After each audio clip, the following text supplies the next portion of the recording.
늙어가는 손에 남은 저녁의 씨앗. 오늘의 이야기는 사위성 근처 한 작은 마을에서 시작되었습니다. 해가 논둑 너머로 기울어 가던 저녁이었습니다. 마을 끝집 마당에 세나카라는 남자가 서 있었습니다. 젊은 날에 그는 곡식을 사고 팔며 가족을 지켜온 사람이었습니다.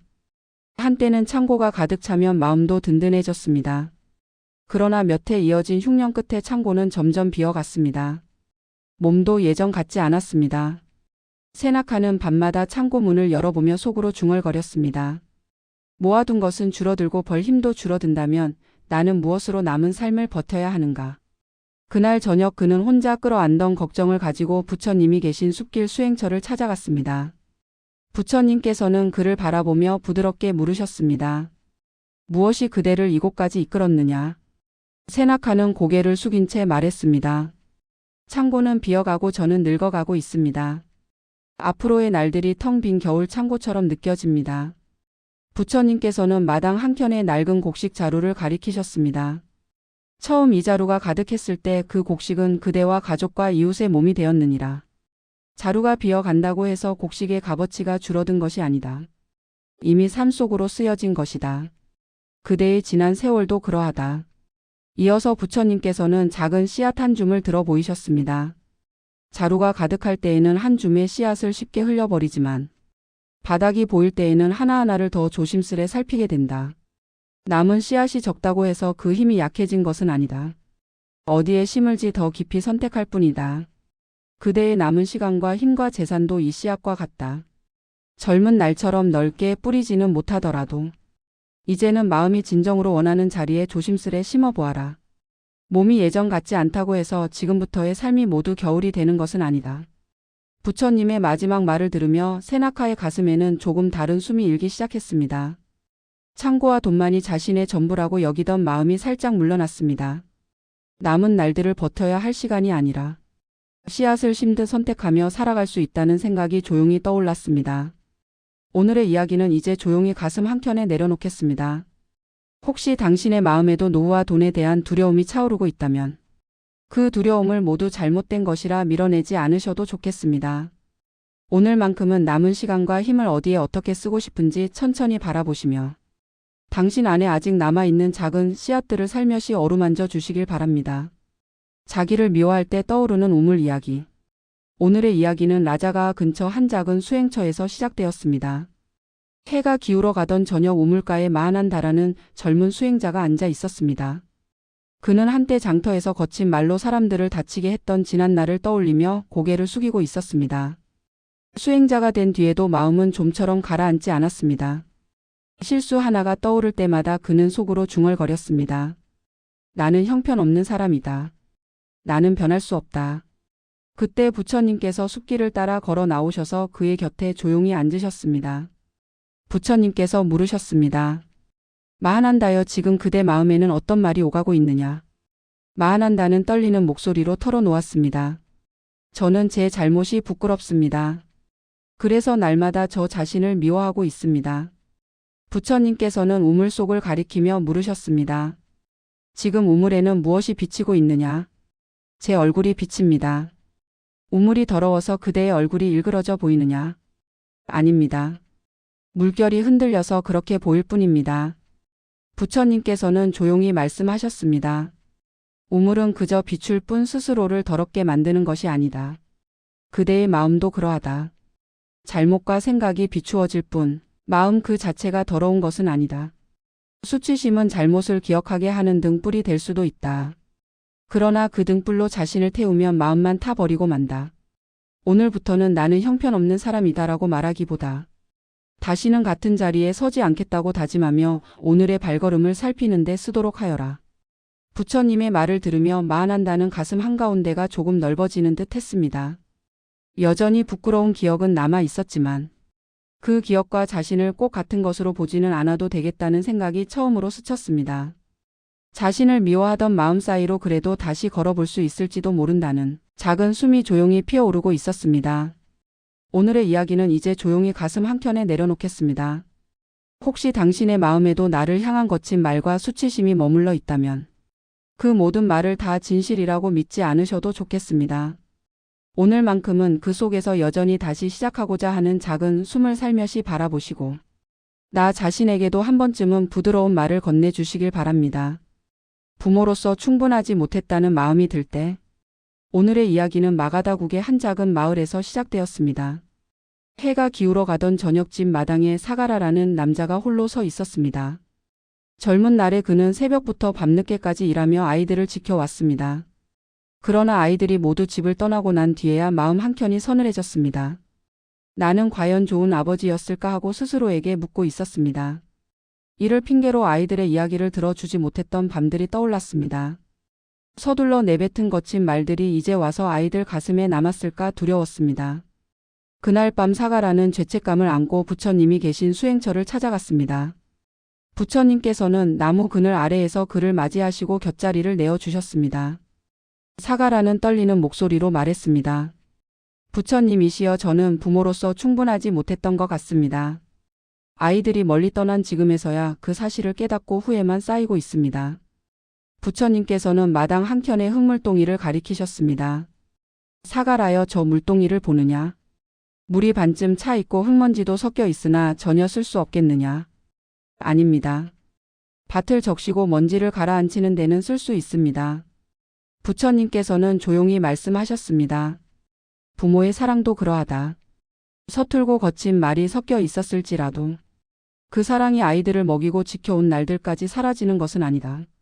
지금 느끼는 죄책감은 사랑이 없어서가 아니라 이제 더 깊이 바라볼 수 있게 되었기 때문에 일어난 것이다. 이제부터 그대가 할 일은 나쁜 부모였다고 자신을 찌르는 것이 아니다. 떠올리는 아이의 얼굴을 향해 잘 지내고 있느냐, 수고했다, 고맙다 하고 조용히 말 걸어보는 것이다. 오늘의 이야기는 이제 조용히 가슴 한켠에 내려놓겠습니다. 혹시 당신의 마음에도 부모로서 충분하지 못했다는 생각이 머물고 있다면 그 마음을 모두 잘못의 증거로만 여기지 않으셔도 좋겠습니다. 오늘만큼은 떠오르는 아이의 얼굴을 향해 속으로라도 따뜻한 한마디를 건네며 당신 안에 아직 남아있는 사랑의 방향을 부드럽게 바라보시길 바랍니다. 되돌릴 수 없는 길 위에서. 오늘의 이야기는 마가다국의 한 작은 마을에서 시작되었습니다. 해가 저물어 가던 흙길 위를 한 남자가 고개를 숙인 채 걷고 있었습니다. 그의 이름은 난디아였습니다. 난디아는 젊은 날 동생과 함께 부모를 모시며 한 집에 살고 있었습니다. 그러나 재산을 나누는 일을 두고 말다툼이 커지자 그는 화를 이기지 못하고 말해버렸습니다. 이 집에서 나갈 사람은 나가는 게 좋겠다. 더 이상 같은 지붕 아래에서 살지 말자. 그 말 뒤로 동생은 짐을 싸서 다른 마을로 떠났습니다. 세월이 흐른 뒤 난디아는 동생이 병으로 세상을 떠났다는 소식을 들었습니다. 그날 이후 그의 가슴에는 되돌아갈 수 없는 길에 서 있는 듯한 후회가 가라앉지 않았습니다. 그래서 어느 저녁 그는 숲길을 따라 부처님이 머무시는 수행처를 찾아왔습니다. 부처님께서는 나무 그늘 아래에서 그를 맞이하시고 곁자리를 내어주셨습니다. 난디아는 떨리는 목소리로 지난 일을 말씀드리며 고개를 숙이고 있었습니다. 부처님께서는 수행처 밖으로 이어진 오솔길을 가리키시며 조용히 말씀하셨습니다. 아침에 걸어온 길을 그대로 되돌아가고 싶어도 햇빛과 바람과 발자국이 이미 그 모습을 바꾸었느니라. 과거로 돌아갈 수 없다고 해서 앞으로 걸어갈 길까지 사라지는 것은 아니다. 그대가 동생에게 던진 말은 바꾸지 못하나 지금 여기에서 어떤 발자국을 남길지는 여전히 정해지지 않았다. 부처님께서는 마당에 작은 등잔을 보여주시며 말을 이었습니다. 어제의 불빛은 돌아오지 않지만 오늘 이 자리에서 다시 불을 밝힐 수는 있느니라. 과거의 잘못을 깊이 아프게 기억한 사람은 누군가가 같은 자리에 서지 않도록 등불이 될 수 있다. 그 말씀을 들으며 난디아의 가슴에는 아주 작은 숨길 하나가 트이는 듯 했습니다. 동생에게는 더 이상 닿지 못할 말이지만 지금 곁에 있는 이들에게는 새롭게 건넬 수 있겠다는 생각이 스쳤습니다. 이제부터는 되돌릴 수 없는 나를 붙잡기보다 오늘 만나는 사람들에게 조금 더 부드러운 말을 남겨야겠다는 마음이 조용히 피어올랐습니다. 오늘의 이야기는 이제 조용히 가슴 한켠에 내려놓겠습니다.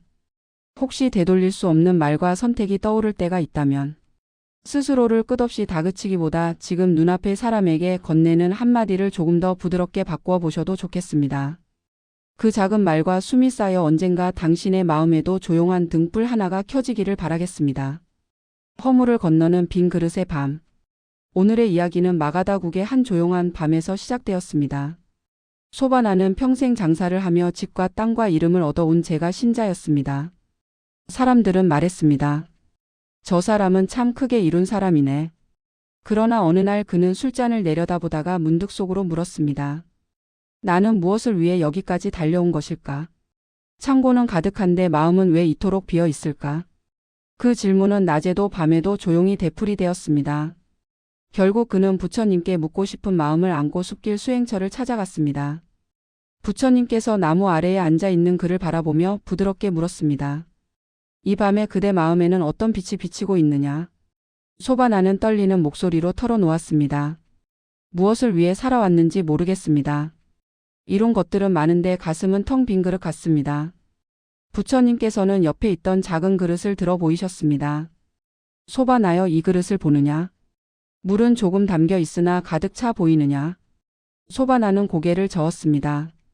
부처님께서 조용히 말씀하셨습니다. 그릇의 바닥이 깊을수록 쉽게 가득 찼다고 느껴지지 않는다. 그대의 마음도 그러하다. 허무는 실패의 증거가 아니라 이제 다른 물을 채워야 한다는 신호일 수 있다. 이제는 이름과 이익 대신 한 사람의 괴로움을 덜어주는 일로 그릇을 채워보아라. 그날 밤 소바나는 집으로 돌아와 등잔 하나를 밝혀두고 조용히 앉았습니다. 오늘 하루 마음이 가장 허무했던 순간을 떠올려 보았습니다.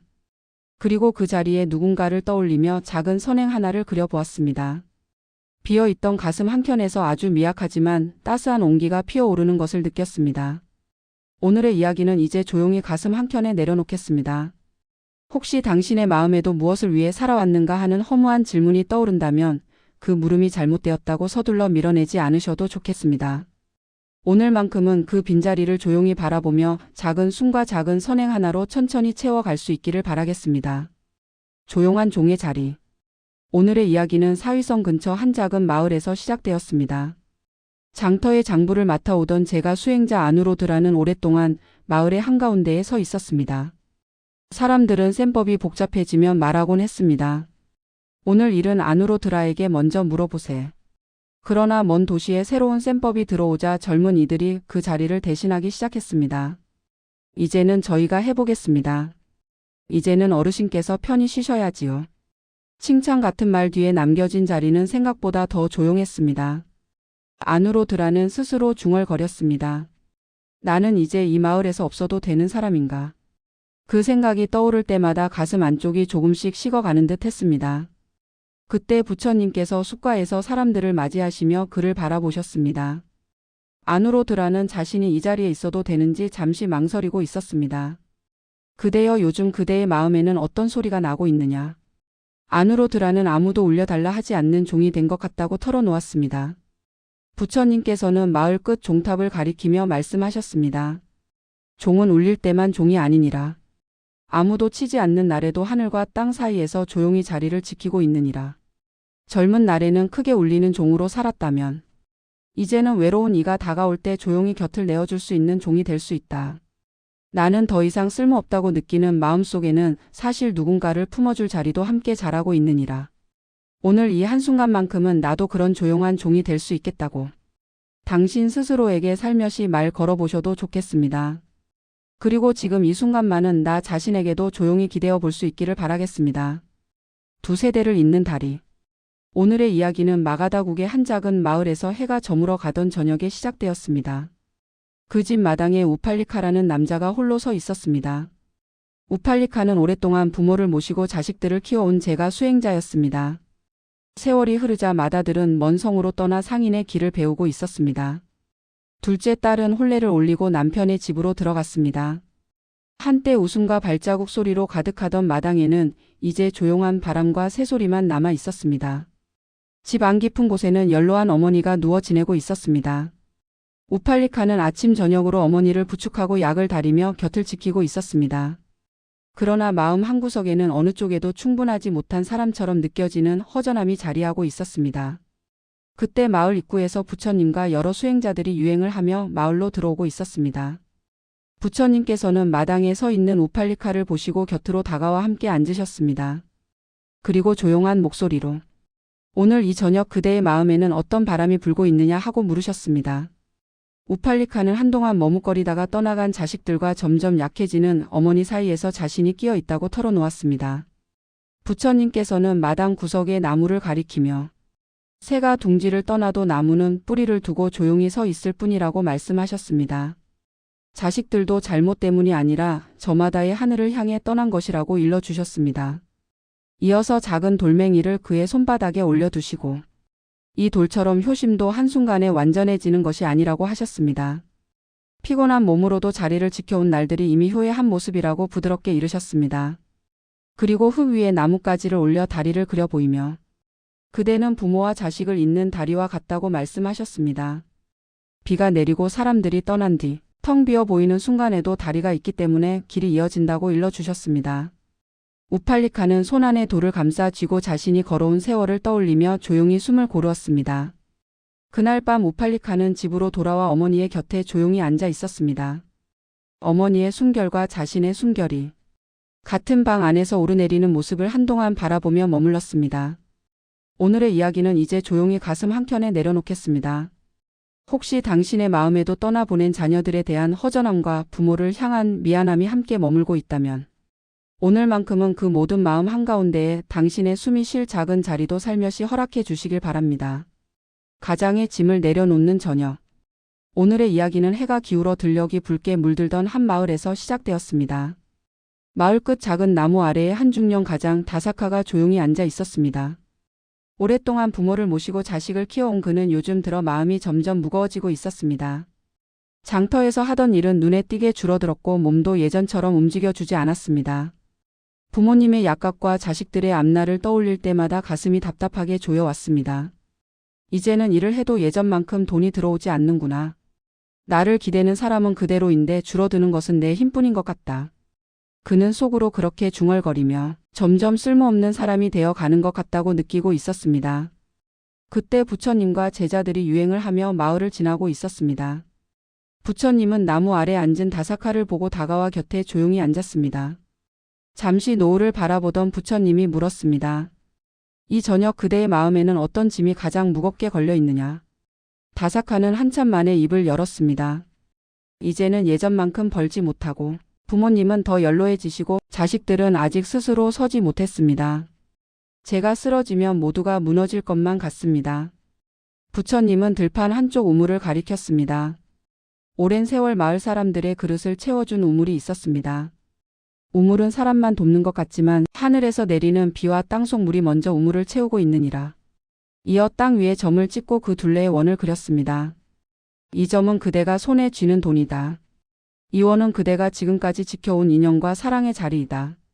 손에 들어오는 돈은 줄어들 수 있어도 그대가 나누어온 마음의 원은 쉽게 사라지지 않는다. 부처님의 시선이 저녁 하늘로 향했습니다. 해가 기울어 갈 때에는 빛은 약해지지만 색은 더 깊어진다. 젊었을 때 그대는 한낮의 해처럼 집안을 비추었다.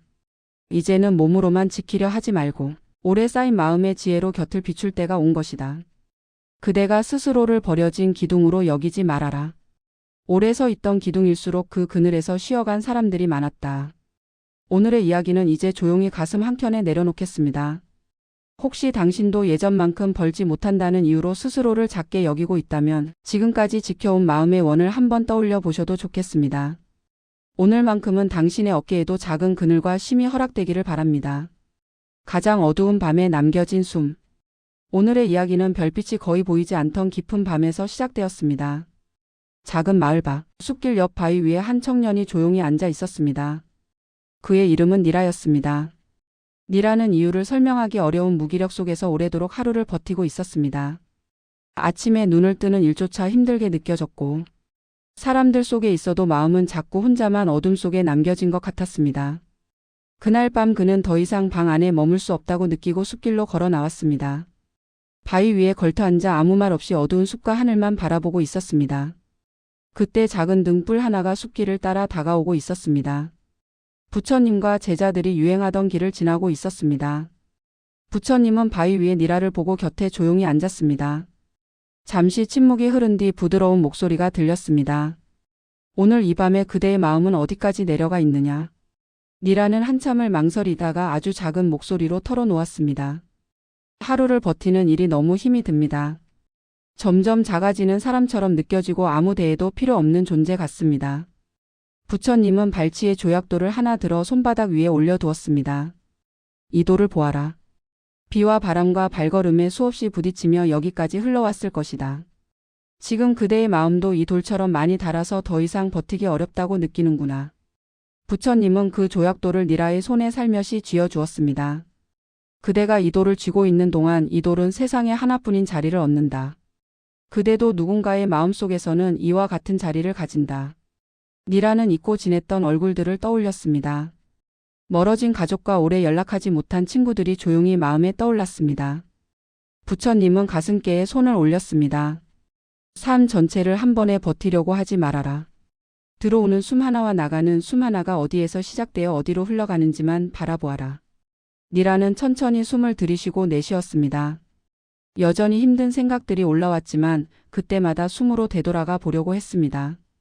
부처님의 목소리가 다시 들렸습니다. 오늘 그대는 자신의 고통을 숨기지 않고 처음으로 내보였다. 이제는 혼자서 끝까지 버티려 하지 말고 그 마음을 들어줄 사람을 한 사람 떠올려 보아라. 그대가 도움을 구하는 일은 짐을 얻는 것이 아니라 짐을 나누는 일이다. 니라는 손안에 조약돌을 꼭 쥐었습니다. 오늘 밤만은 이 한 번의 숨을 끝까지 함께 지켜보자고 마음속으로 다짐했습니다. 오늘의 이야기는 이제 조용히 가슴 한켠에 내려놓겠습니다. 혹시 당신의 마음에도 앞이 잘 보이지 않는 밤이 찾아와 있다면 지금 이 숨 한 번만 함께 지켜보자고 자신에게 아주 작게 건네보셔도 좋겠습니다. 그리고 조금이라도 여유가 생긴다면 당신의 마음을 들어줄 수 있는 사람을 떠올려 보시고 그 이름을 마음속에서 부드럽게 불러보시길 바랍니다. 길 위에서 찾은 마음의 집. 오늘의 이야기는 햇볕이 뜨겁게 내리쬐던 유행의 길 위에서 시작되었습니다. 부처님과 제자들은 한 마을에서 다른 마을로 걸어가며 탁발과 수행을 이어가고 있었습니다. 그중 가장 뒤에서 걷고 있는 젊은 제자가 있었습니다. 그의 이름은 수마나였습니다. 수마나는 첫 긴 유행길이 시작된 뒤부터 마음이 자꾸 불안해졌습니다. 나는 어디로 가는 걸까? 라고 그는 속으로 중얼거렸습니다. 집도 절도 없이 떠돌기만 하는 사람처럼 보이지 않을까? 라는 생각이 따라 붙었습니다. 이윽고 일행은 큰 나무 그늘 아래에 멈추어 섰습니다. 부처님께서는 여기에서 잠시 쉬어가자. 제자들은 짐을 내려두고 앉았지만 수마나는 끝자락에 조용히 웅크리고 앉았습니다. 부처님께서 그의 곁으로 천천히 걸어와 앉으셨습니다. 수마나여, 이 길 위에서 그대의 마음은 어디를 집이라 부르고 있느냐? 수마나는 숨을 고르고 말했습니다. 몸은 부처님을 따라 걷고 있지만 마음은 아직 떠나온 집을 맴돕니다. 부처님께서는 작은 돌들을 모아 사각형을 만들고 그 안에 앉으셨습니다. 지금 이 자리를 방이라고 부른다면 정말 방이 되느냐? 그냥 들판이지만 조금은 방처럼 느껴집니다. 그러자 부처님께서는 돌을 모두 바깥으로 밀어냈습니다. 돌을 치웠다고 해서 이 자리가 사라진 것은 아니다. 집이라 부르는 것도 이와 같으니라. 마음이 머물기로 한 곳을 집이라 부를 뿐이다. 부처님께서는 하늘을 가리키며 말했습니다. 새는 둥지를 가지지만 날아다니는 동안에도 숨을 쉬는 그 순간순간이 진짜 쉼터가 된다. 길 위에 서 있더라도 지금 이 숨을 집으로 삼을 줄 안다면 그대는 이미 머물 자리를 얻은 것이다. 그날 밤 수마나는 낯선 방에서 자리에 앉아 조용히 가슴께에 손을 올렸습니다. 그리고 속으로 중얼거렸습니다. 지금 이 자리에서 숨쉬는 마음이 바로 나의 집이구나. 수마나는 새기듯 되뇌었습니다. 오늘의 이야기는 이제 조용히 가슴 한켠에 내려놓겠습니다. 혹시 당신의 삶도 한동안 떠도는 길 위에 서 있는 것처럼 느껴졌다면 지금 이 호흡이 드나드는 자리를 잠시 작은 집처럼 느껴보셔도 좋겠습니다. 발이 어디에 있든 숨을 따라 돌아갈 수 있는 마음의 집이 이미 안쪽에 하나 마련되어 있음을 떠올리시며 편안한 쉼을 맞이하시길 바랍니다. 미움 뒤에 숨은 두려움. 오늘의 이야기는 잔잔한 바람이 부는 늦은 오후 작은 수행처에서 시작되었습니다. 작은 방 안에는 젊은 수행자 아누라가 두 주먹을 꽉 쥔 채 앉아 있었습니다. 며칠 전 동료 나라카가 사람들 앞에서 그의 실수를 웃음거리로 삼은 일이 있었습니다. 그날 이후 나라카의 웃음소리만 들려도 아누라의 가슴은 뜨겁게 달아올랐습니다. 기도를 해도 눈을 감으면 그 얼굴이 떠올랐습니다. 저 사람만 아니었으면 이렇게까지 미워하지 않았을 텐데. 그는 속으로 수없이 되뇌었습니다. 그때 문이 열리며 부처님께서 조용히 들어오셨습니다. 부처님께서는 아누라를 데리고 아직 식지 않은 숯이 쌓인 마당으로 나가셨습니다. 그리고 새 집게로 붉게 빛나는 숯 하나를 들어 올리셨습니다. 그대를 비웃은 이를 향해 이 숯을 던지려면 먼저 어떻게 해야 하겠느냐. 아누라는 낮게 대답했습니다. 제가 이 숯을 손으로 집어야 합니다. 그렇다면 가장 먼저 데이는 손은 누구의 손이겠느냐. 아누라는 대답하지 못한 채 조용히 손바닥을 내려다보았습니다.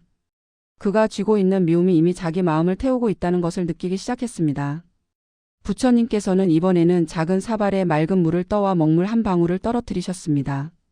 이 물은 그대의 마음이고 이 한 방울이 그대의 미움이다. 맑던 물은 금세 탁해졌지만 부처님은 조용히 맑은 물을 더 부어 물빛을 옅게 만들었습니다. 미움을 지우지 못하더라도 그보다 더 넓은 마음을 채워 넣을 수 있다. 그대 안에서 비웃음이 두려웠던 마음, 사랑받고 싶었던 마음을 볼 때 미움은 조금씩 힘을 잃는다. 그날 밤 아누라는 마음속으로 중얼거렸습니다. 미워하는 마음아, 너도 나를 지키고 싶어서 올라왔구나. 이제는 나를 태우지 말고 천천히 내려가 보자. 오늘의 이야기는 이제 조용히 가슴 한켠에 내려놓겠습니다. 혹시 당신 안에도 누구를 향한 뜨거운 미움이 남아있다면 그 뒤에 숨어있던 아픈 마음까지 살며시 안아주시길 바랍니다. 이제는 스스로 쥐고 있던 숯을 조금 내려놓듯 부드러운 숨을 한번 고르고 편안한 쉼을 허락해 보시길 바랍니다. 세상에서 가장 슬픈 눈물. 오늘의 이야기는 잔잔한 비가 내리던 어느 저녁 작은 수행처에서 시작되었습니다. 마당 한가운데 젊은 수행자 비루가 서서 무랑아리를 바라보고 있었습니다. 요즘 수행처에는 울면서 찾아오는 이들이 많았습니다. 비루는 그들을 보며 속으로 생각했습니다. 누구의 눈물이 더 깊은 눈물일까? 저 눈물들 중 무엇이 진짜 슬픔일까?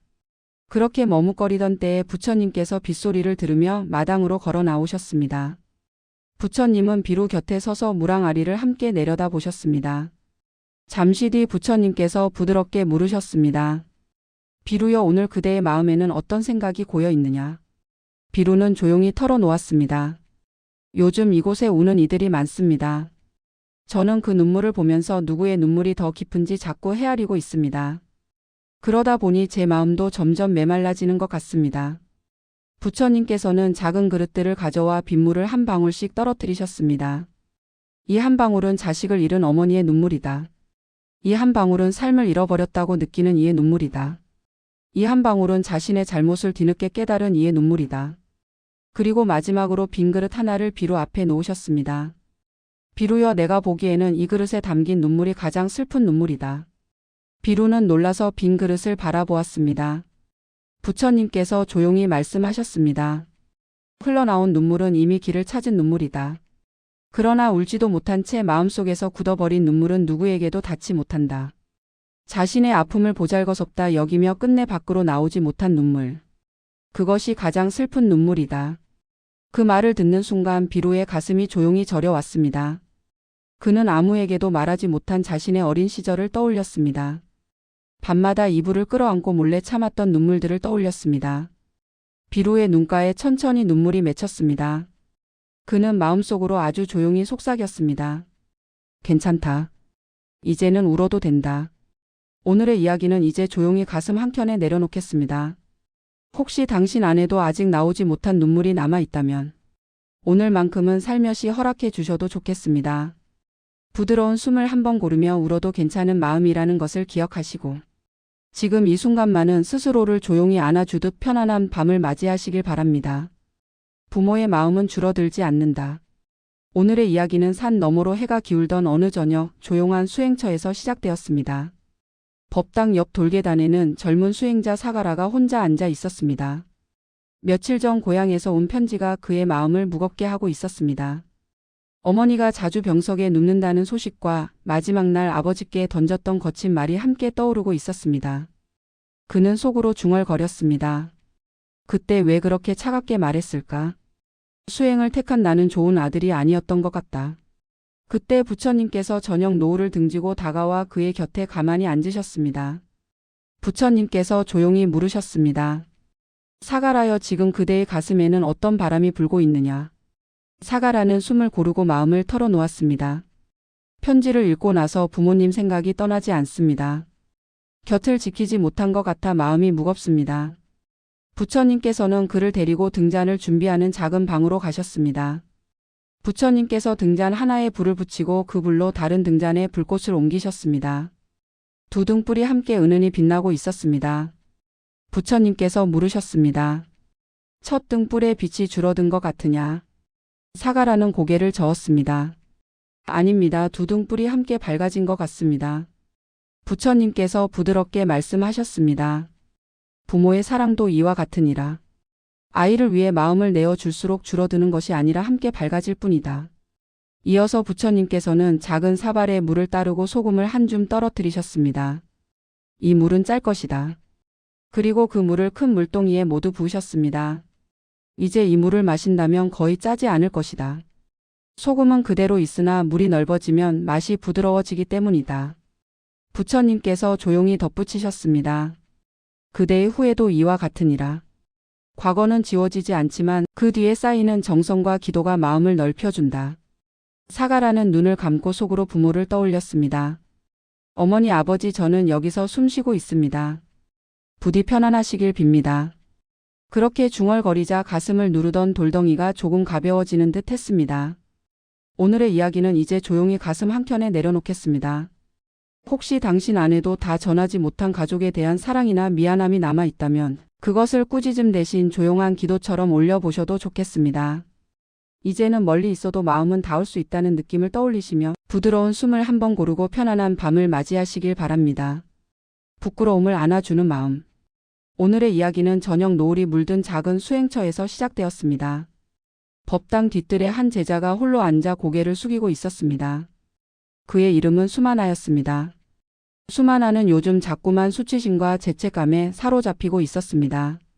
나는 왜 그때 그렇게 말해버렸을까? 왜 후회하면서도 달라지지 못할까? 생각할수록 가슴 안쪽이 뜨겁게 달아올랐다가 금세 차갑게 굳어졌습니다.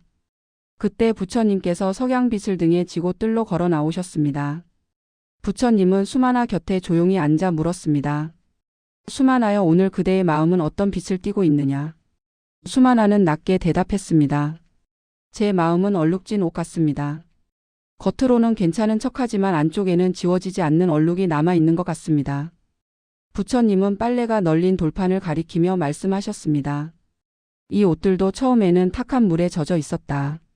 하지만 맑은 물에 여러 번 헹구고 햇빛에 오래 걸어두면 조금씩 냄새가 사라지고 밝아진다.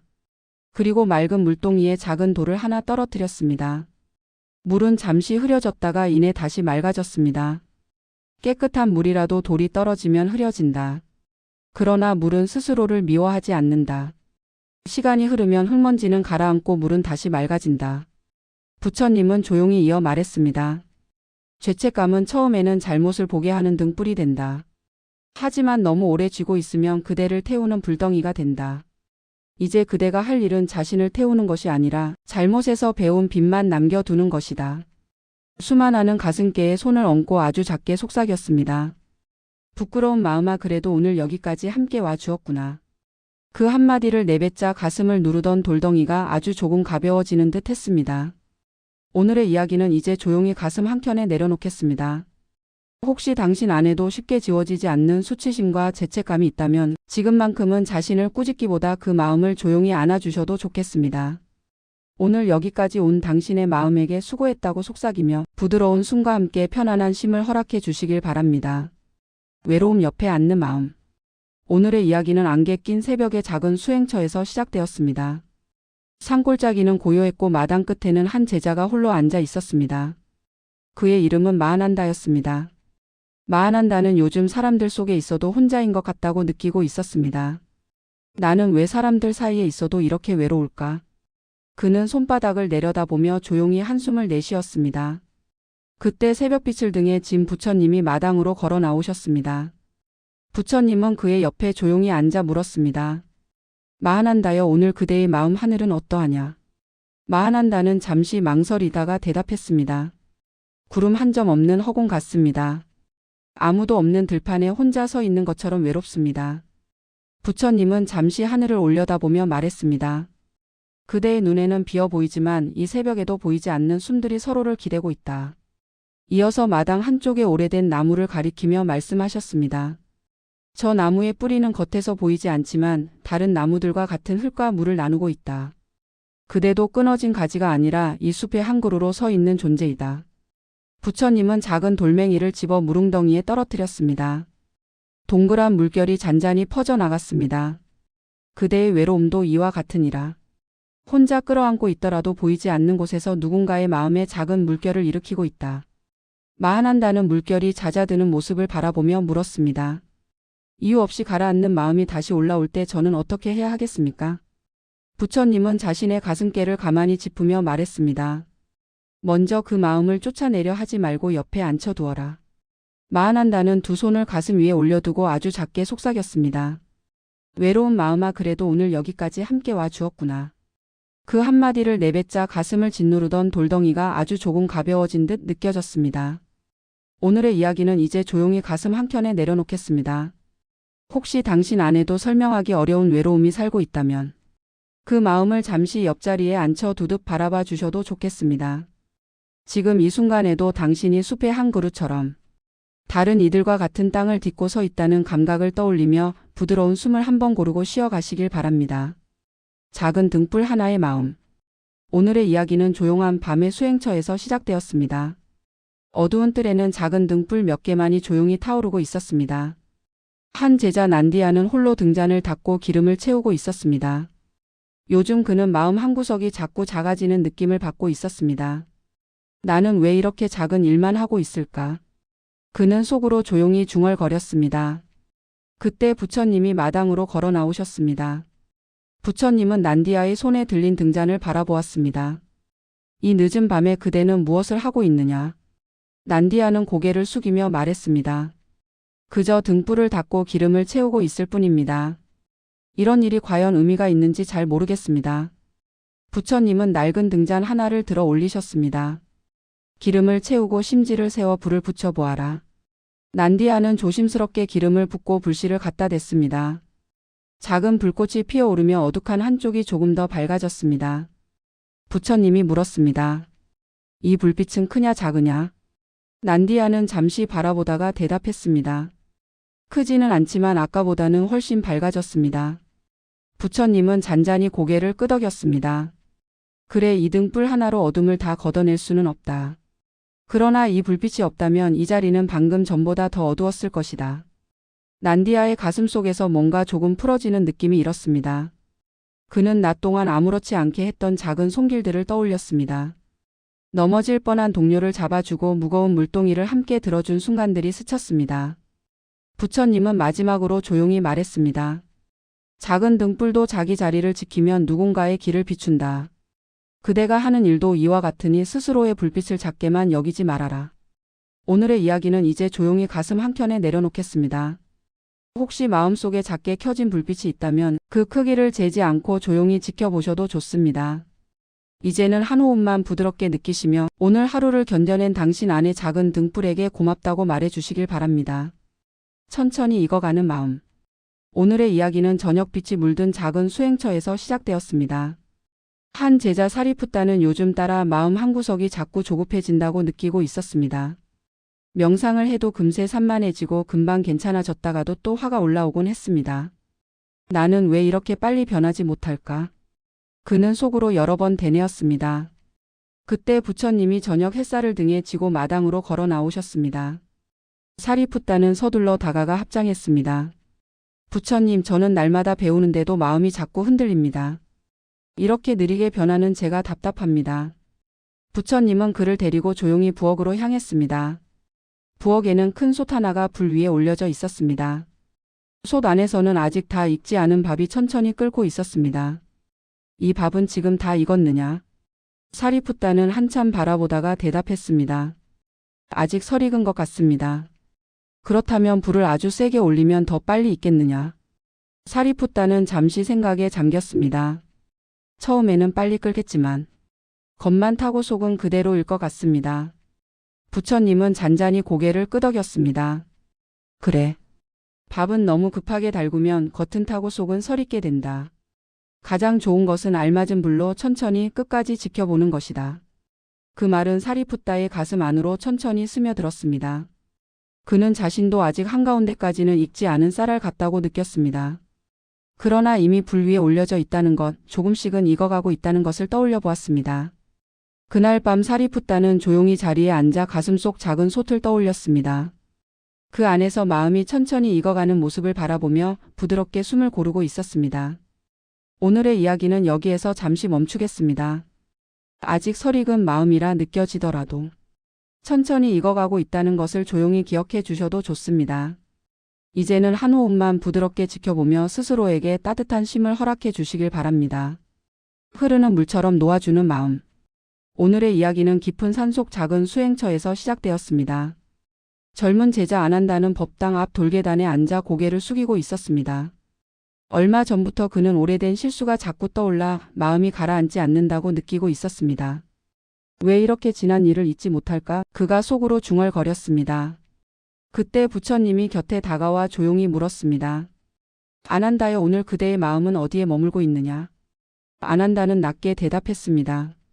자꾸 예전에 했던 실수로 돌아갑니다. 부처님은 그를 데리고 산 아래 작은 개울로 걸어가셨습니다. 맑은 물가에 커다란 바위가 놓여 있었습니다. 저 바위는 무거워 보이느냐? 네, 아주 무거워 보입니다. 그 바위가 지금 그대의 어깨를 누르고 있느냐? 아난다는 고개를 저었습니다. 부처님은 미소를 띠고 말했습니다. 만지지 않으면 바위는 그대의 짐이 되지 않는다.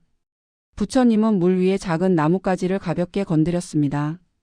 나뭇가지는 물결을 따라 조용히 흘러갔습니다. 물은 늘 앞으로 흐를 뿐이다. 되돌아가려 하지 않는다. 그 말에 아난다는 친구에게 상처를 주었던 일을 떠올렸습니다. 이미 사과를 했지만 그는 여전히 자신을 탓하고 있었습니다. 부처님의 목소리가 다시 들려왔습니다. 그대가 배운 것을 잊지 않는다면 그 일은 짐이 아니라 등불이 된다. 그날 밤 아난다는 조용히 눈을 감고 개울을 떠올렸습니다. 바위와 나뭇가지 그리고 흘러가는 물소리가 함께 떠올랐습니다. 숨을 따라 들이쉬고 내쉴 때마다 마음이 조금씩 가벼워지는 듯 했습니다. 그는 마음속으로 속삭였습니다. 흐르는 것은 흘러가게 두겠습니다. 조금 전까지 무겁게 느껴지던 마음이 물 위에 나뭇가지처럼 멀어져 가는 것 같았습니다. 오늘의 이야기는 여기에서 천천히 닫혔습니다. 혹시 마음에 남은 한 문장이 있다면 조용히 안쪽에서 함께 머무르도록 두셔도 좋습니다. 이제는 생각을 서두르지 않고 숨만 가볍게 바라보시며 편안한 쉼을 누리시길 바랍니다. 뱀의 비유. 오늘의 이야기는 한 젊은 수행자에게서 시작되었습니다. 그는 경전을 누구보다 빨리 읽었고 스스로 잘 배운다고 생각했습니다. 그러나 마음은 이상하게도 점점 더 불안해졌습니다. 어느 날 그는 부처님이 법을 설하는 자리에 앉았습니다. 겉으로는 공손해 보였지만 속으로는 이렇게 생각했습니다. 이 말씀은 이미 다 아는 내용입니다. 그때 부처님께서 조용히 말씀하셨습니다. 어떤 사람이 뱀을 잡으려 한다고 생각해 보아라. 모두의 시선이 모였습니다. 부처님은 이어서 말씀하셨습니다. 뱀을 잡으려면 반드시 머리를 먼저 잡아야 한다. 꼬리를 잡으면 뱀이 몸을 뒤틀어 그대를 물 것이다. 젊은 수행자는 무슨 뜻인지 쉽게 이해하지 못했습니다. 부처님은 그의 눈을 바라보며 말씀하셨습니다. 경전도 그렇다. 바르게 잡으면 지혜가 되지만 잘못 잡으면 독이 된다. 그 말은 그의 가슴을 깊이 찔렀습니다. 부처님은 계속해서 말씀하셨습니다. 남보다 빨리 알고 많이 알고 싶어 하는 마음은 뱀의 꼬리를 잡는 것과 같다. 조급하고 교만한 마음은 가르침의 뜻을 가려버린다. 젊은 수행자의 얼굴은 천천히 굳어졌습니다. 그는 조용히 물었습니다. 부처님, 저는 지금까지 경전을 잘못 잡고 있었습니까? 부처님은 부드럽게 대답하셨습니다. 그대는 경전을 잡은 것이 아니라 경전에 잡힌 것이다. 그의 눈가에는 천천히 눈물이 맺혔습니다. 부처님은 마지막으로 말씀하셨습니다. 배움은 속도가 아니라 태도이다. 한 문장이라도 바르게 이해하면 삶이 바르게 바뀐다. 그날 이후 그는 경전을 자랑처럼 읽지 않았습니다. 한 문장을 천천히 읽고 자신의 삶에 비추어 보기 시작했습니다. 오늘의 이야기는 여기까지였습니다. 그때 당신이 쥐고 있던 배움은 뱀의 머리였습니까? 꼬리였습니까? 바르게 잡은 배움이 당신의 마음을 지켜주었기를 바랍니다. 사리불과 목련 존자의 깨달음. 오늘의 이야기는 두 젊은 수행자의 마음에서 시작됩니다. 그들의 이름은 사리불과 목련이었습니다. 그들은 많이 배웠고 수행도 열심히 했지만 마음 한구석은 늘 허전했습니다. 어느 날 사리불은 탁발을 마치고 길을 걷고 있었습니다. 그때 저 멀리서 한 수행자가 조용히 다가오고 있었습니다. 걸음은 느렸지만 서두름이 없었고 눈빛은 깊은 고요를 머금고 있었습니다. 사리불은 이유 없이 그에게 눈길이 끌렸습니다. 마음속에서 이런 생각이 들었습니다. 저 사람은 이미 내가 찾는 무언가를 보고 있는 것 같다. 사리불은 공손히 다가가 물었습니다. 존자님, 당신은 누구의 제자입니까? 어떤 진리를 따르고 있습니까? 그 수행자의 이름은 아사지 존자였습니다. 아사지는 짧게 대답했습니다. 나는 붓다의 제자입니다. 붓다는 이렇게 가르치셨습니다. 모든 것은 인연으로 생겨나고 인연으로 사라진다. 이것이 붓다의 가르침이다. 그 말이 끝나는 순간 사리불의 가슴에 번개처럼 무언가가 스며들었습니다. 지금까지 붙잡고 있던 수많은 의문들이 한 줄로 이어지듯 정리되었습니다. 태어남도 인연이고 사라짐도 인연이며 내가 나라고 붙잡고 있던 마음조차 인연의 흐름이라는 사실이 또렷해졌습니다. 사리불은 그 자리에서 큰 숨을 내쉬었습니다. 이 한 문장 안에 우리가 찾던 길이 다 들어있구나. 그는 곧바로 친구 목련을 찾아 달려갔습니다. 목련아, 나는 오늘 한 분을 만났다. 붓다의 제자 아사지라는 분인데 이 한 문장을 들은 뒤 마음이 완전히 열렸다. 모든 것은 인연으로 생겨나고 인연으로 사라진다. 목련은 그 말을 듣는 순간 가슴이 쿵 하고 내려앉았습니다. 그 역시 오래전부터 품고 있던 의문이 있었습니다. 왜 모든 것은 생겨나고 또 사라질까? 무엇을 붙잡고 무엇을 놓아야 할까? 아사지의 말은 그 질문 위에 조용히 내려앉아 답이 되었습니다. 두 사람은 결심했습니다. 우리는 직접 붓다를 뵙자. 붓다 앞에 선 사리불과 목련은 깊이 절을 올렸습니다. 붓다는 두 사람을 바라보며 조용히 말했습니다. 그대들의 마음은 이미 길을 보았다. 인연의 이치는 어둠을 밝히는 등불과 같다. 그대를 이 자리로 데려온 것은 나의 힘이 아니라 진실을 구하는 그대들 마음이다. 그날 이후 사리불은 지혜의 제일자, 목련은 신통의 제일자로 불렸습니다. 그러나 그들에게 중요한 것은 이름이 아니라 마음의 변화였습니다. 그들은 깨달았습니다. 위대한 가르침이 아니라도 된다. 마음이 준비된 순간 단 한 문장이 인생을 바꾼다.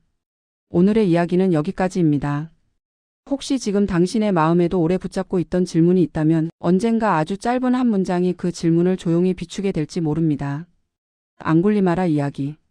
오늘의 이야기는 한 무서운 이름에서 시작됩니다. 사람들은 그 이름만 들어도 떨었습니다. 그의 이름은 앙굴리마라였습니다. 그는 길에서 사람을 죽이고 손가락을 잘라 목걸이로 엮었습니다. 마을 사람들은 해가 지면 밖에 나가지 못했습니다. 아이들은 밤마다 울며 말했습니다. 앙굴리마라가 오면 어떡해요? 어느 날 사람들은 부처님께 달려가 울부짖었습니다. 부처님, 저 도둑을 제발 막아주십시오. 부처님은 조용히 말했습니다. 그에게는 아직 배우지 못한 길이 있다. 나는 그 길을 보여주러 가겠다. 부처님은 혼자 숲길로 향했습니다. 멀리서 앙굴리마라는 한 사람이 다가오는 것을 보았습니다. 그는 칼을 쥐고 중얼거렸습니다. 오늘도 한 사람 더. 앙굴리마라는 소리쳤습니다. 거기 멈춰라, 당장 멈춰라. 그러나 부처님은 평온한 걸음을 멈추지 않았습니다.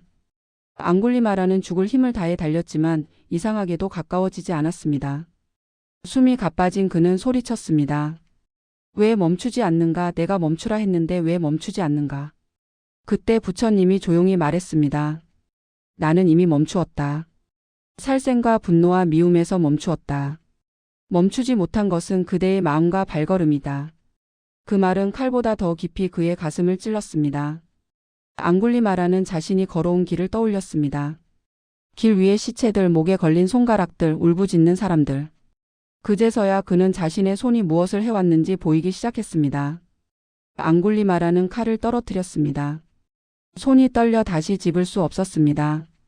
그는 떨리는 목소리로 물었습니다. 저 같은 사람도 멈출 수 있습니까? 다시 사람이 될 수 있습니까? 부처님은 눈빛을 거두지 않고 말했습니다. 그대가 지금 멈춘다면 그 자리가 바로 새로운 길의 시작이다. 과거의 발자국은 바꿀 수 없지만 앞으로의 발자국은 바꿀 수 있다. 앙굴리마라는 그 자리에서 부처님께 귀의했습니다. 목에 걸린 손가락 목걸이를 풀어 땅에 묻었습니다. 그날 이후 그는 칼 대신 빈손으로 살았습니다. 사람을 해치던 발걸음으로 이제는 굶주린 이를 돕고 길 잃은 이를 이끌었습니다. 사람들은 처음에는 두려워했지만 그의 변화를 오래 지켜보았습니다. 시간이 흐르자 그는 더 이상 공포의 이름이 아니라 참의 이름이 되었습니다. 나중에 누군가 부처님께 물었습니다. 정말 앙굴리마라 같은 사람도 변할 수 있습니까? 부처님은 말했습니다. 칼보다 무서운 것은 멈추지 못하는 마음이다. 그러나 마음이 한번 멈추면 가장 어두운 사람도 빛을 향해 돌아설 수 있다. 오늘의 이야기는 여기까지입니다. 혹시 지금 당신의 삶에도 멈추어야 할 발걸음이 있다면 그 한 걸음의 멈춤이 새로운 길의 시작일지 모릅니다. 손바닥의 새. 오늘의 이야기는 두 젊은 제자의 장난에서 시작됩니다. 두 제자는 부처님의 지혜를 시험해 보고 싶었습니다. 그들은 작은 새 한 마리를 손바닥에 감싸 쥐었습니다. 한 제자가 속삭였습니다. 부처님께 이 새가 살아있는지 죽었는지 물어보자. 다른 제자가 말했습니다. 살았다고 하시면 내가 손을 쥐고 죽이고 죽었다고 하시면 새를 날려버리면 되지. 그들은 이것이 부처님을 곤란하게 만들 것이라 생각했습니다. 부처님 앞에 선 청년은 물었습니다. 부처님, 제 손 안의 새는 살아있습니까? 죽어 있습니까? 주변은 고요해졌습니다. 부처님은 새를 보지 않았습니다. 그저 청년의 눈을 바라보며 말했습니다. 그 새의 생사는 그대의 손에 달려 있다. 두 제자의 얼굴이 굳었습니다. 부처님은 다시 말했습니다. 생명은 그대가 어떻게 대하느냐에 따라 살기도 하고 죽기도 한다. 그리고 그 선택의 책임은 언제나 그대에게 있다. 청년은 천천히 손을 폈습니다. 작은 새가 놀란 눈으로 그를 바라보고 있었습니다.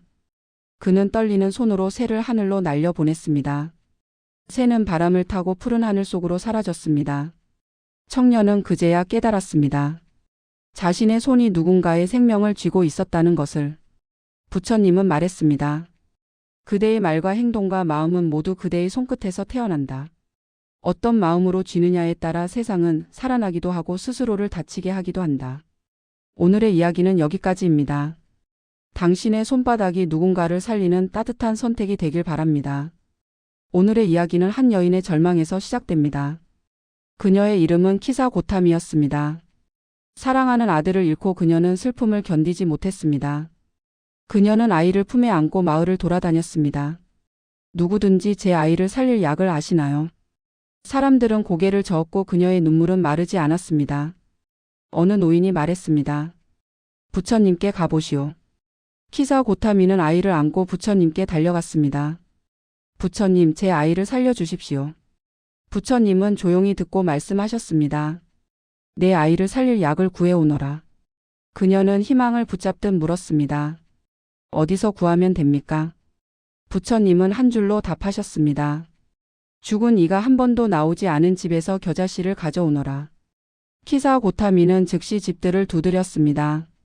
첫 번째 집은 어머니를 잃었다 했습니다. 두 번째 집은 아버지가 떠났다고 했습니다. 세 번째 집은 아이를 잃었다고 했습니다. 그녀는 마을을 돌며 수십 개의 문을 두드렸습니다.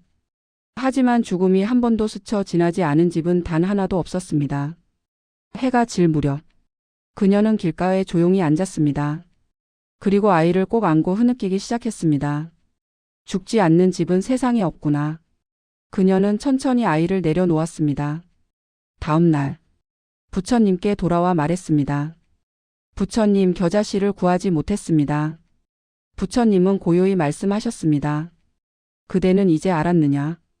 죽음은 어느 한 사람에게만 오는 것이 아니고 삶은 누구에게도 영원하지 않다. 키사고타미는 조용히 눈을 감았습니다. 그녀의 슬픔은 깊었지만 더 이상 홀로가 아니었습니다. 세상 모든 집에도 누군가의 눈물이 있었기 때문입니다. 그녀는 처음으로 천천히 숨을 들이쉬었습니다. 그 슬픔을 받아들이는 순간 조금의 평온이 마음에 들어왔습니다. 오늘의 이야기는 여기까지입니다. 당신의 마음에도 작은 등불 하나가 밝혀지길 바랍니다. 독화살의 비유. 오늘의 이야기는 한 사내가 부처님을 찾아온 날부터 시작됩니다. 그의 가슴에는 답이 없는 질문들이 가득했습니다. 삶은 어디서 시작됐는가? 죽으면 어디로 가는가? 세상은 왜 존재하는가? 질문이 늘어날수록 마음은 더 불안해졌습니다. 마침내 그는 부처님께 물었습니다. 세상은 어디서 시작됐습니까? 죽은 뒤에는 무엇이 있습니까? 영혼은 어디로 갑니까? 부처님은 잠시 그의 얼굴을 바라보셨습니다. 그리고 조용히 말씀하셨습니다. 사람이 독화살을 맞았다고 생각해 보아라. 사내는 뜻밖이라는 듯 눈을 깜빡였습니다. 부처님이 이으셨습니다. 그 사람이 누가 쐈는가, 어떤 나무로 만든 화살인가, 독은 어디서 왔는가만 묻는다면 어떻게 되겠느냐. 바람이 잠시 지나갔고 사내는 낮게 대답했습니다. 답을 기다리는 사이에 죽게 되겠지요. 부처님은 고개를 끄덕이며 물으셨습니다. 그래, 화살을 맞은 순간 가장 먼저 해야 할 일은 무엇이냐? 사내는 바로 대답했습니다. 화살을 먼저 빼야 합니다. 부처님은 부드럽게 미소 지으며 말씀하셨습니다. 질문들은 모두 화살 겉껍질과 같다. 세상에 어디서 왔는지, 죽음 뒤에 무엇이 있는지, 우주의 끝이 어디인지, 그 모든 것을 알기 전에 먼저 해야 할 일은 하나이다. 지금 그대 마음에 꽂힌 고통의 화살을 빼는 일이다. 사내의 숨이 조금씩 고르게 변했습니다. 그제야 그는 자신의 가슴이 얼마나 아팠는지 깨달았습니다. 부처님이 다시금 말했습니다. 고통의 원인을 보고 마음의 독을 알아차리고 그 독을 줄이는 길을 배우는 것. 그 길을 걷다 보면 지금 그대가 붙잡은 많은 질문은 자연히 힘을 잃을 것이다. 사내는 조용히 속삭였습니다. 제가 붙잡고 있던 건 화살이 아니라 나무결이었군요.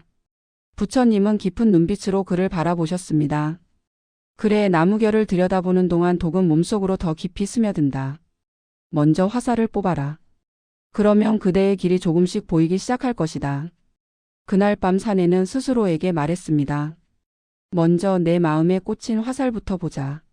모든 답을 알게 된 것은 아니었지만 이제 그는 모든 답을 알아야만 살 수 있다는 생각에서 조금은 자유로워졌습니다. 오늘 이 짧은 이야기가 지금 당신 마음에 꽂힌 작은 화살 하나를 떠올리게 해준다면 그것만으로도 이미 이야기는 할 일을 다 한 것인지 모릅니다. 그릇과 달빛. 오늘의 이야기는 작은 물그릇 하나에서 시작됩니다. 젊은 수행자는 며칠째 마음이 시끄러웠습니다. 명상을 해도 생각이 멈추지 않았습니다. 걷다가도 생각이 끈처럼 따라왔습니다. 그는 밤이 되어 부처님을 찾아갔습니다. 마음이 고요해지질 않습니다. 잡으려 할수록 더 요동칩니다. 부처님은 작은 그릇 하나를 건네셨습니다. 우물가에서 물을 담아오너라. 수행자는 어두운 길을 걸어 우물에 도착했습니다. 달빛이 물 위에서 조용히 흔들리고 있었습니다. 그는 물을 담았지만 돌아오는 길에 절반을 쏟았습니다. 급하게 다시 퍼 올리자 물결만 더 크게 일었습니다. 제 마음도 이 물 같습니다. 부처님은 물그릇을 들어 달빛 아래 비추셨습니다. 물을 보아라. 고요할 때만 달이 또렷이 비친다. 그대 마음도 같다. 고요를 만들려 하면 더 흔들린다. 그저 덜 흔들면 된다.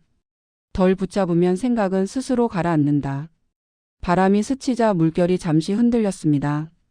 잠시 뒤 달빛은 다시 또렷이 자리 잡았습니다. 흔들려도 괜찮군요. 가만히 두면 다시 고요해지니까요. 부처님은 미소 지으셨습니다. 그래, 흔들림은 잘못이 아니다. 흔들리는 줄 아는 것, 그것이 지혜다. 그날 밤 수행자의 마음에도 작은 물그릇만큼의 달빛이 고요히 비쳤습니다. 오늘의 이야기는 빗자루 하나에서 시작됩니다. 젊은 수행자는 밤마다 마음이 흔들렸습니다. 멈추고 싶은데 생각이 멈추질 않았습니다. 부처님은 꾸짖지 않으셨습니다. 그에게 빗자루를 주시며 말씀하셨습니다. 마루를 쓸어라. 먼지가 가라앉을 시간을 주어라. 그는 서둘러 쓸었습니다. 먼지가 더 일었습니다. 부처님이 말씀하셨습니다. 먼지는 서두를수록 달아난다. 마음의 먼지도 같다. 그는 호흡을 낮추고 가볍게 쓸었습니다. 먼지가 조용히 가라앉았습니다. 바람을 보아라. 밀지 않고 다만 지난다. 그대의 생각도 그러해야 한다. 아침이 되자 사원은 맑았지만 완벽하진 않았습니다. 부처님이 물으셨습니다. 왜 다 치우지 않았느냐? 그는 미소 지으며 말했습니다. 오늘의 나에게 조금 남겨두었습니다. 내일의 나에게도 한 줌 남기겠습니다. 부처님은 고개를 끄덕이셨습니다. 깨끗함은 상태가 아니라 습관이다. 매일 쓸면 마음은 매일 맑아진다. 그날 밤 그는 깨달았습니다. 빗자루질은 싸움이 아니라 마음과의 대화라는 것을. 흐린 물이 맑아지는 시간. 어느 날 마음이 소란스러운 제자가 부처님께 찾아왔습니다. 명상을 해도 생각이 멈추지 않습니다. 왜 마음이 가라앉지 않을까요? 부처님께서 말씀하셨습니다. 우물에서 물 한 그릇만 떠오너라. 맑은 물이 오자 부처님은 작은 흙을 한 꼬집 떨어뜨리셨습니다. 물은 금세 흐려졌습니다.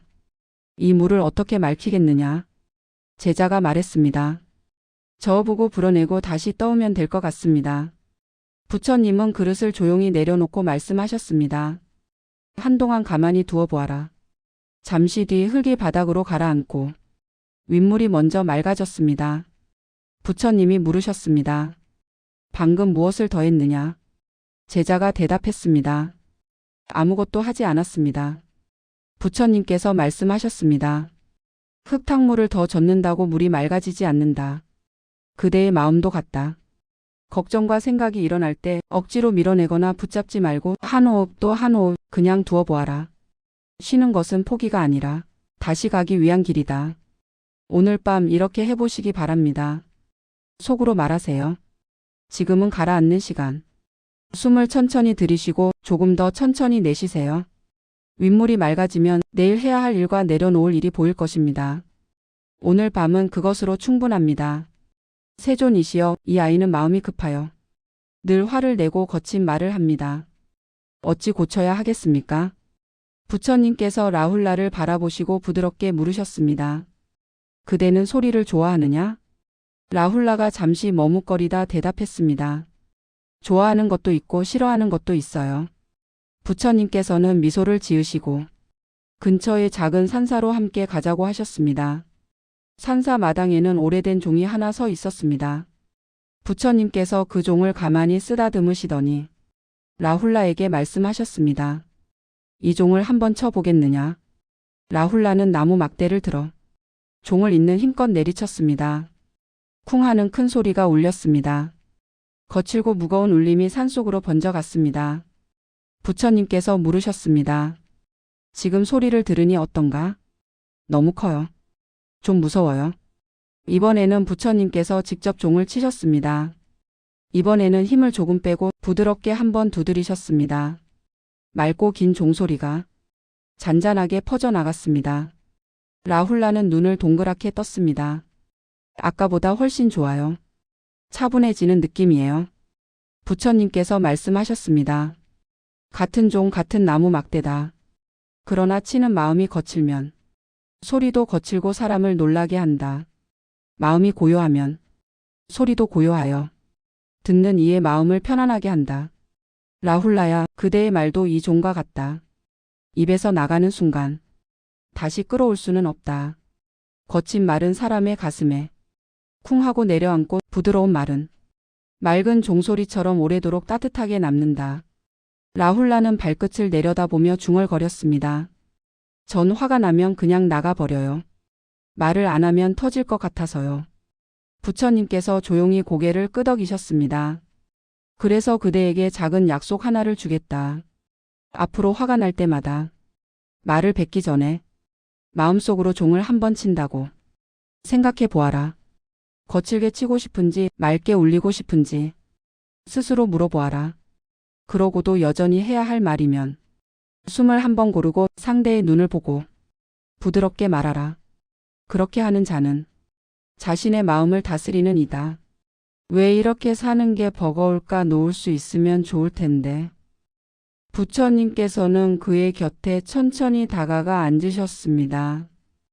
장사꾼은 처음에는 누가 옆에 온 줄도 모르고 그저 땅만 바라보고 있었습니다. 잠시 뒤 부처님께서 조용히 말씀하셨습니다. 그 짐을 잠시 내려놓지 않겠느냐? 장사꾼이 부처님을 보고 놀라며 말했습니다. 내려놓으면 다시 매야 하잖아요. 길은 아직 멉니다. 부처님께서 부드럽게 웃으시며 말씀하셨습니다. 그래, 다시 메고 가야 하겠지. 그러나 쉬지 않고 메고 가면 중간에 쓰러질 것이다. 쓰러지면 짐도 그대도 아무도 목적지에 닿지 못한다. 장사꾼은 잠시 망설이다가 등에 자루를 풀어 바닥에 내려놓았습니다. 어깨가 가벼워지자 그제야 숨이 깊이 들어갔습니다. 이렇게 가벼울 수가 있나 그가 웃으며 말하자 부처님께서 물으셨습니다. 방금 짐을 내려놓았을 때 길을 포기했느냐? 아니요. 잠깐 쉬는 거죠. 마음의 걱정도 이와 같다.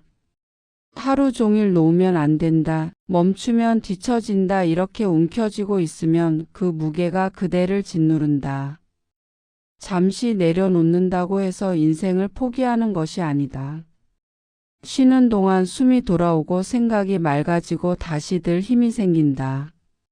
그렇게 다시 짐을 멜지 어떤 짐은 두고 갈지 그때 더욱 바르게 볼 수 있다. 장사꾼은 조용히 고개를 끄덕였습니다. 하지만 저는 두렵습니다. 멈추는 순간 남들보다 뒤처질까 봐요. 부처님께서 말씀하셨습니다. 달리는 말도 숨을 고르지 않으면 쓰러진다. 쉼없이 달리는 마음은 언젠가 그대를 버리고 주저앉을 것이다. 그대여 하루의 어느 한순간만이라도 짐을 내려놓고 숨을 천천히 들이쉬고 내쉬어라. 그 시간을 부끄러워하지 말라. 그것은 게으름이 아니라 더 멀리 가기 위한 지혜다. 잠시 쉬었던 장사꾼은 다시 짐을 메었습니다. 짐의 무게는 같았지만 표정은 전과 달랐습니다. 이 짐을 영원히 쥐고 있을 필요는 없겠구나. 내가 선택할 수 있는 것도 있겠지. 그는 그렇게 생각하며 조금 더 가벼운 걸음으로 길을 걸었습니다.